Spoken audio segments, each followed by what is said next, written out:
friends, it's Christy. Welcome back to my channel. Today I'm going to be doing another installment in my Copic favorites series. This time I'm going to do some jungle or safari critters, and I'll be illustrating that with the Avery L Head Above stamp set. So I've gone ahead and stamped out all the images I'll be using with some Lawn Fawn jet black ink on some Spectrum Noir Ultra Smooth Premium White cardstock. So I'm starting with my giraffe, and my favorite colors for him are Y11, Y21, and Y26. The Y21 and the Y26 have a real brown undertone, so they're going to give me that nice golden yellow color that's going to be a bit more realistic than some bright yellows. But the Y11 is a bit more of a pure yellow shade, and so that is going to kind of soften up those brown tones and bring it back more towards the yellow end of the spectrum. So the first thing I did was take that Y26 and laid in some shadows. Since he's facing toward the left-hand side, I'm putting all his shadows down on the right. That way I can keep his face nice and light. You can really see his features. I also made sure to add some shadow around the backs of his arms and legs. And then I blended all that out with the Y21, and now I'm coming in with that lightest shade, the Y11, and you can see how that just warms everything up and really brightens it and just kind of lifts that critter off the page and gives him that really nice sense of lights and darks, and I think this combination just works really well together. I'm also going to use these three shades for the little flame on the candle. And I am going to do a second layer of my critters off screen. It's just something that I like to do to intensify those colors and beef up the saturation. I'm not going to show that in the video today because it would get a little too long. I did also add a little yellow belly to my bird just to have a little bit of difference there on that part of his body. So I'm moving on to the spots on my giraffe. I'm also going to do his mane and his tail and his hooves. And the colors that I love the best for that are E23, E25, and E27. These are very warm-toned browns, and so I think they complement the yellow really well. So again, I started with my darkest shade, that E27, and laid in some shadows, and then I'm going over the very edge of that with the E25, kind of doing little scribbling motions where I can to break up the edge of that darkest color and get it nice and soft and ready for blending. And then I'll do the same thing when I come in with my lightest shade, the E23. Now I had a lot of ground to cover on him, so I just decided to focus on his hair, his mane, and his tail, and his hooves first. And then I'm going to come back and do his spots after that. Now because there's not a lot of room in those spots, and because I wanted the hair and the hooves to be just a bit darker, I'm going to skip over the E27 on the spots and just use the lighter two shades. So I'm adding just a bit of shading with that E25 on the outside edge of his body, wherever that lands. And then I'm going to come in with that E23 and just quickly fill in any remaining white spaces. On the couple of spots that don't fall on the outside edge of his body, I just put the darker color at the bottom to keep it consistent, because you really don't want it to look kind of raised or dimensional, because it is flat with the rest of the skin, but I still just wanted to have a bit of shading in there. I'm going to add in the E21 and color in his muzzle, starting with that E25 that I blended out with the E23, and then finish with the E21 just to give that a little bit of a softer look. I also used the E21 to color in his ears and to add some shading to his belly, and then I'll go over the edge of that with the colorless blender to soften that on his belly. The next critter that I'm going to do is the monkey, and for him I chose E55, E57, and E59. And the reason that this is my favorite combo for monkeys is because these browns have just a bit more of a gray tone to them, so they're a bit more earthy, and for some reason I just feel like that really suits the monkeys. So I'm starting with the E59 and laying in some shadows. I'm being really careful as I go around his skinny little tail to use the very tip of my marker and very light pressure so I can get a nice thin line so I can squeeze all of those shades in there. And then I'm going to use the E57 to begin to blend that out and just soften the edge of the E59. That E59 is quite a dark shade, but that is going to give him a lot of dimension and just make him really look more lively. So once I have that laid in, I'll come in with my lightest shade, which is the E55. There is quite a bit of difference between the E57 and the E55, so again you'll see me using that little circular scribbling motion, and that is just to break up the edge of the previous color and get it nice and soft so that it blends easily. I did leave a little bit of space on his belly. I wanted that to be a lighter tone, so I just left a little bit of room for that. And I will add in the E50 and E51 and E53 for the rest of him. So I'm going to do his face by adding some shadow with that E53. I'm also going to transition from the darker browns into the lighter colors that are going to go on the inside of his ear and on his belly. So I'll blend that out with the E51 and then finish with that E50. Just going to do a nice quick little line there on his belly. So that's the monkey, and now I'm moving on to my tiger. And my favorite combo for him is YR12, YR14, and YR18. Incidentally, this is also my favorite combo for foxes, and again it is because it has a bit more of a brown undertone, so I feel like it looks more realistic for critters than say some brighter oranges like YR04, YR07, and YR09.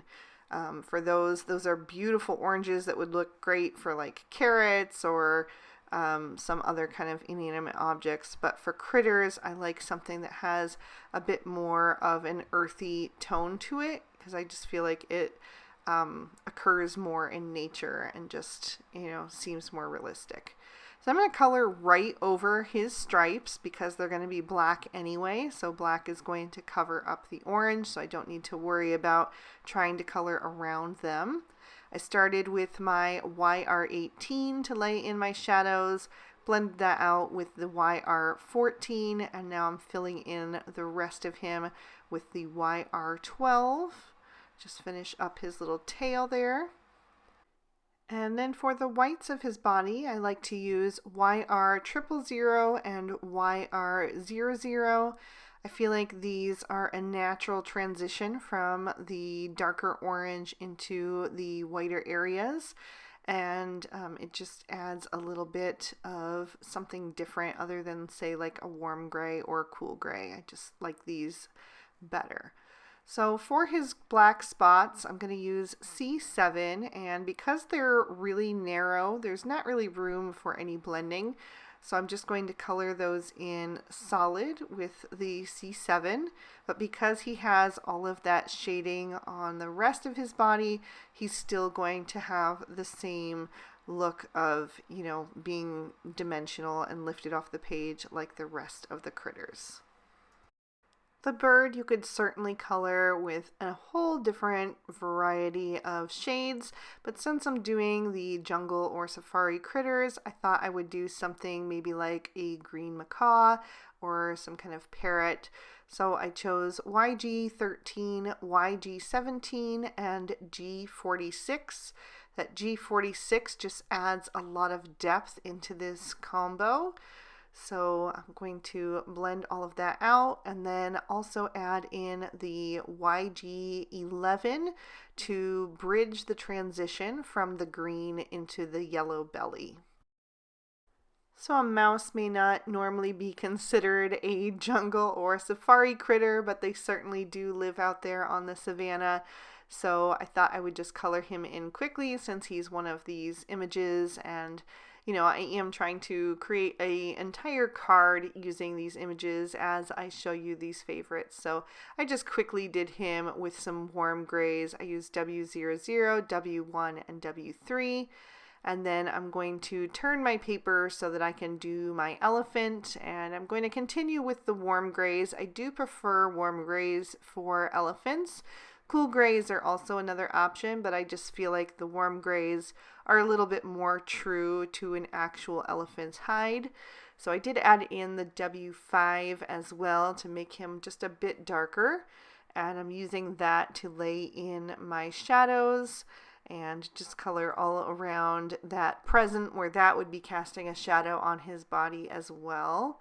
And then I'm going to come in with the W3 and begin to blend that out.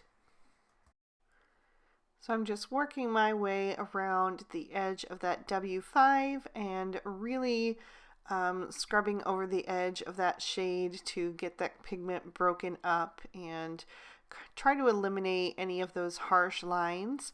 When I do my second layer off screen, it will also smooth out any of those little transition areas from shade to shade and make him look a lot smoother. So once I have the W3 laid in, I'm going to come in with the W1.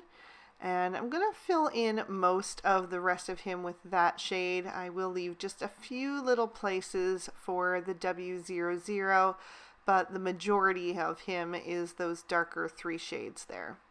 So I left a little bit of a highlight area on the top of his trunk, and I'm going to do the same for the inside of his ear and his little belly. There's not a whole lot of it showing there, but there's a little bit there, so I want to make sure that I get a little bit of that W00 there as well, so he has some shading and nothing is left just plain white. And I also use the W00 to color in his toenails. So another thing that I like to do, which is a totally optional step, is to give my critters some rosy cheeks and also add a little bit of a pink tone to the insides of their ears. And my favorite combo for that is R20 and R11. So I just did that to my elephant, and now I'm going to turn my paper so I can do the rest of my critters. I'm also going to color in my tiger's tongue with that R20, and then I'll start to add a little bit of shading into the ears. And then the way that I do the rosy cheeks is I take my darker shade, the R20, and I do a little oval shape on the cheekbone area. And then I'm going to take the lighter shade, which is the R11, and kind of trace around the edge of that so that it softens into the rest of the coloring and kind of gives that natural blush. So that was all of my coloring for the critters, but since I do want to finish this card, I'm going to go ahead and color in all the rest of the accessories. So I'm using YG13, YG17, and G46 again to do the monkey's gift.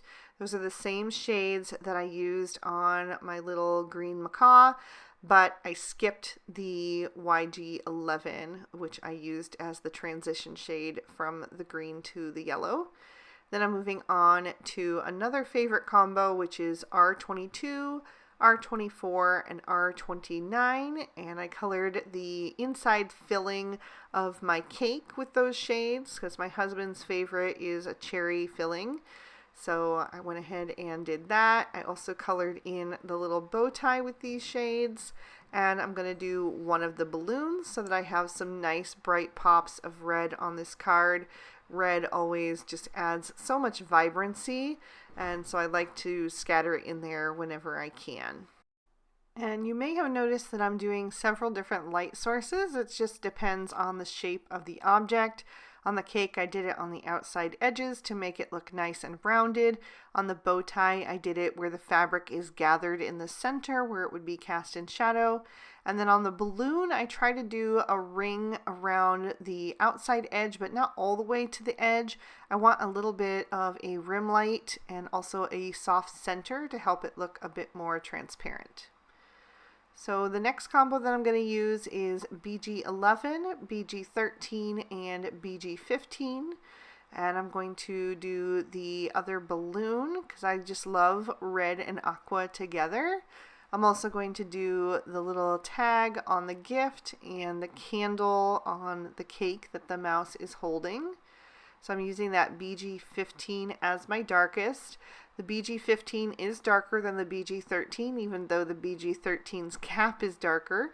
That can sometimes be confusing, but yeah, just go by the actual color. That's why it's important to have a Copic color chart, whether you use the regular color chart or the Sandy Allnock's hex chart, whatever you want to do. You always want to have swatches off to the side. I refer to mine always. It's always on my right hand side when I'm coloring, and I'm always choosing my markers based on the samples that I have colored out.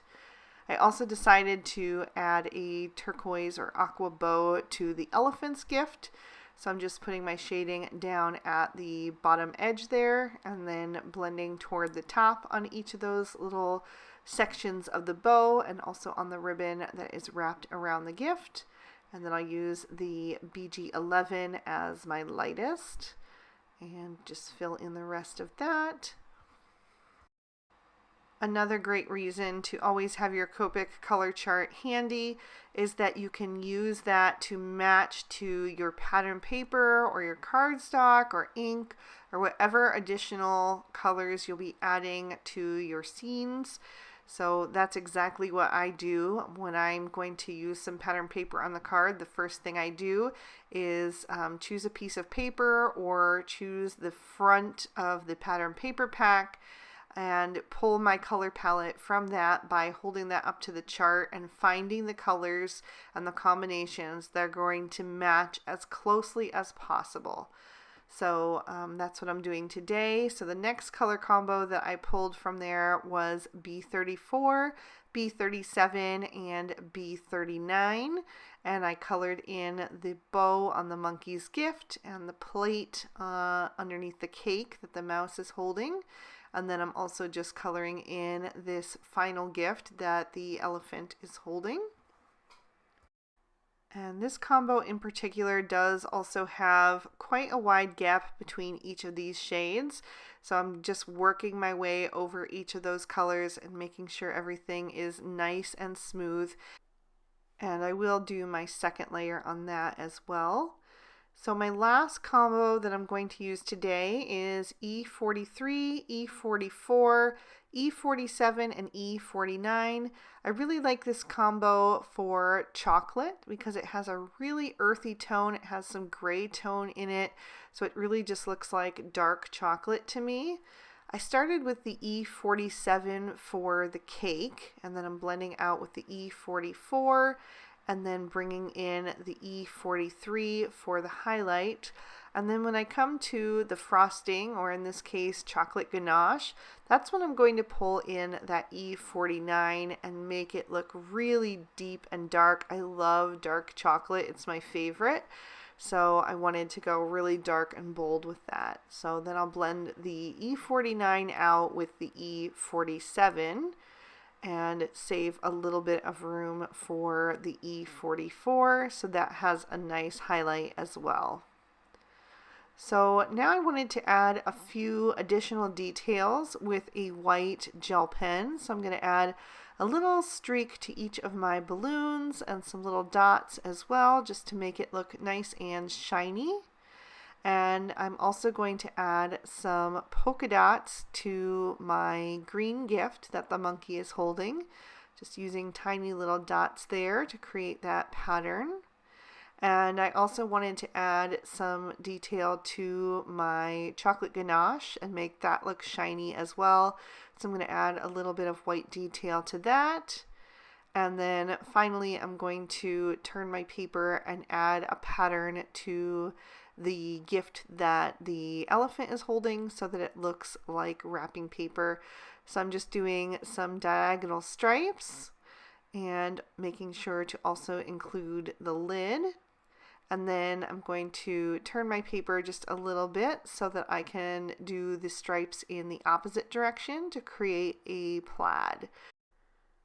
These white gel pen details aren't something that I do a whole ton because it used to make me so nervous. I was so afraid that I would mess up my coloring after all of that hard work, but I have really been enjoying doing it lately, so I've been just being a bit more bold.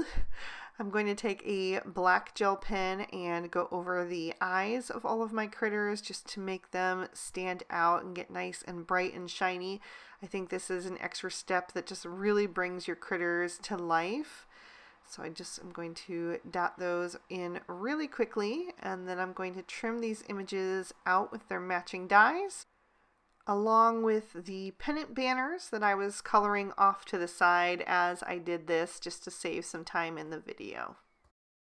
So the pattern paper that I'm using is the Simple Stories Birthday Blast.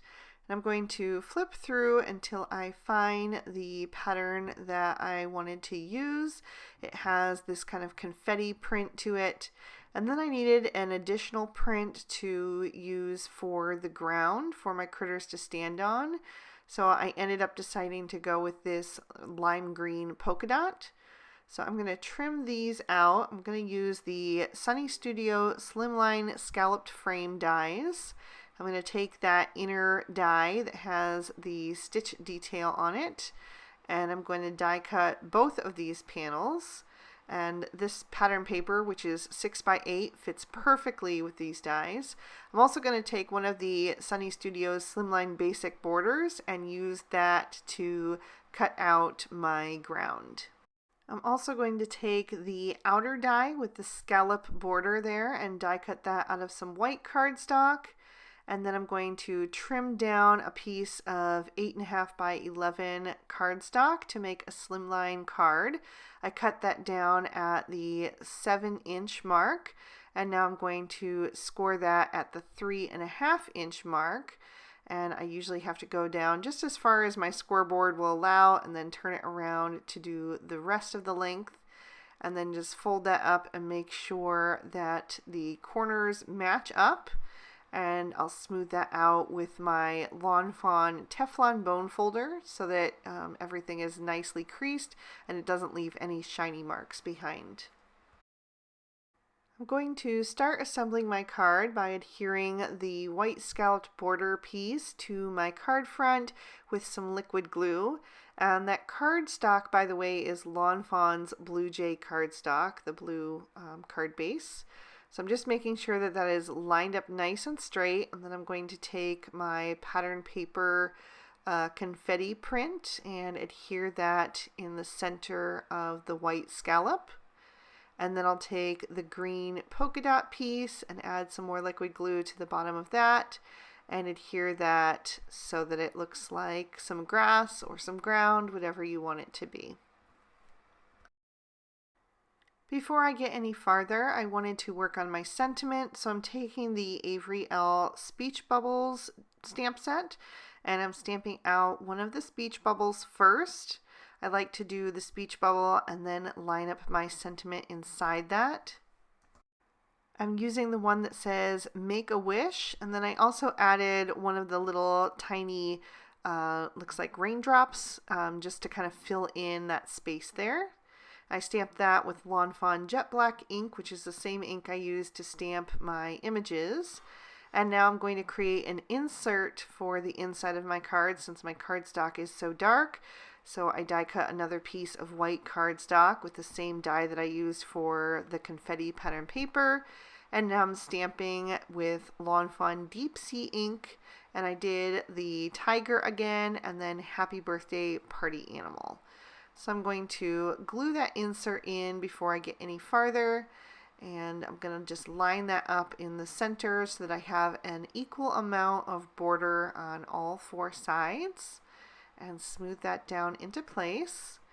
And then I'll grab my images, and I'm going to start with the 2 pennant banners, kind of figure out the placement of those. A lot of this is going to get covered up by my critters, but I still wanted to have that in the background just to add a bit more color. So I'm going to adhere those at kind of an angle in the 2 corners. And I'm just adding little dabs of liquid glue behind those pennant banners and the bows, and not worrying about the little string that is connecting them, because it's such a thin little piece that I didn't want any glue to kind of splooge out from the edges. Then I'm going to take my next largest image, which is the giraffe, and I'm going to adhere him all the way on the right hand side of the card, and just have him kind of extending up even above that confetti pattern paper to make him look extra tall, and that way his feet can still be on the ground. Then I'm going to add the mouse because I wanted him to be the closest to the giraffe.